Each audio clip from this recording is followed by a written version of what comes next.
Tatiana the Tiger.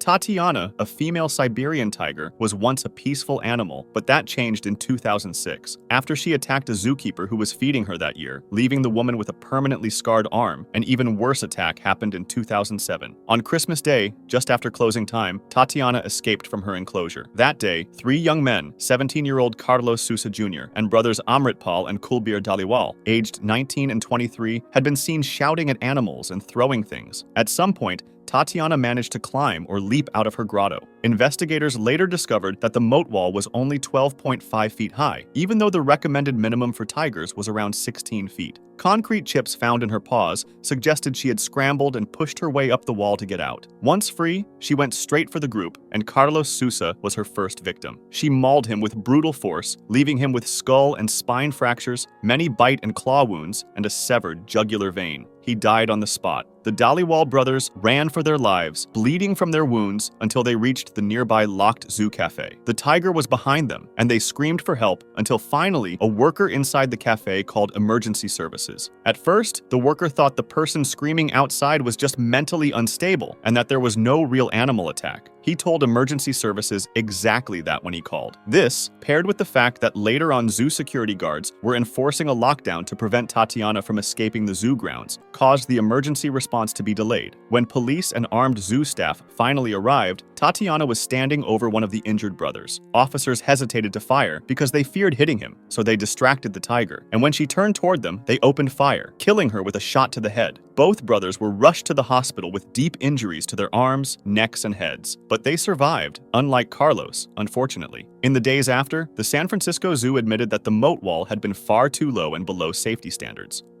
St. James Davis. St. James, a NASCAR pilot, and his wife LaDonna had a pet chimpanzee called Mo, whom they raised like a son since he was a baby. They adopted him after poachers killed his mother in Tanzania. And since they couldn't have children, they treated him like one of their own. He wore clothes, ate at the dinner table, and even took part in their wedding ceremony. Years earlier, after a long and painful legal fight because Mo bit a police officer and a visitor, he had been taken away from them, but they still visited him often, bringing his favorite food and toys. That day in March 2005, they brought cake, candy hearts, and chocolate milk to the ranch where Mo was. As soon as he saw them, he started clapping and smiling, but then in seconds, something unexpected happened. As LaDonna leaned over to cut a piece of cake, she saw something moving quickly from the corner of her eye. A chimpanzee, not Mo, but another young male named Buddy, had escaped from his cage. Before she could react, the chimp jumped at her and bit off her thumb. St. James pushed her under the picnic table to protect her, but then another chimp, Ollie, also got out. The two animals attacked together with terrifying strength. They jumped on St. James and tore at his face, hands and feet. They ripped away his skin and flesh until he was left unrecognizable. The ranch owner's son-in-law heard the screams, grabbed a revolver, and ran toward the noise. When he arrived, he saw the chimps attacking. He shot Buddy first, then chased Ollie, who was dragging St. James's badly injured body down a walkway. He fired again, killing Ollie too. He rushed towards St. James, who was lying on the ground, barely alive. Paramedics said it looked more like a grizzly bear attack than one by a chimpanzee. St. James had lost almost everything. His fingers, his left foot, much of his face, his nose, lips, and even his testicles. LaDonna's hand was covered in blood, and her thumb was gone. She could only watch while rescuers tried to keep her husband alive. He was flown by helicopter to the hospital, where he stayed for 6 months. For part of that time, he was in a coma. Over the next 4 years, he went through more than 60 surgeries.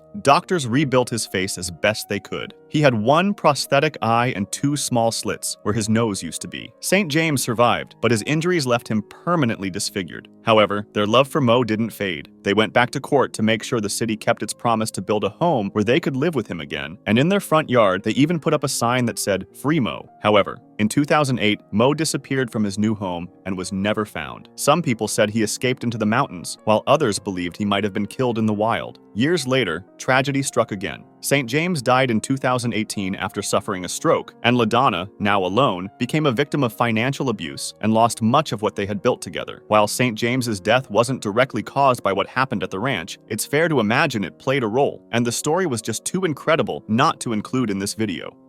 Jia Lijun Duan.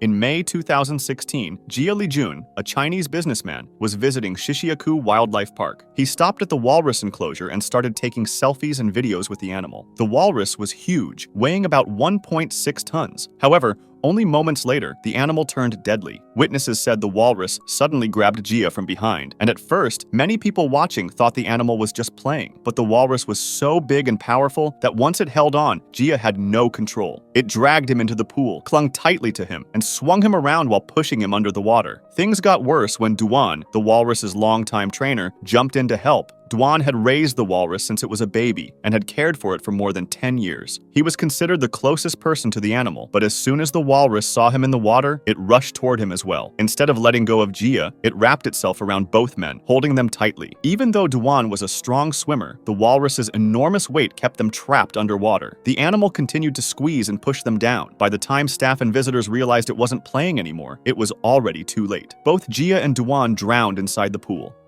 Maksood and Vijay.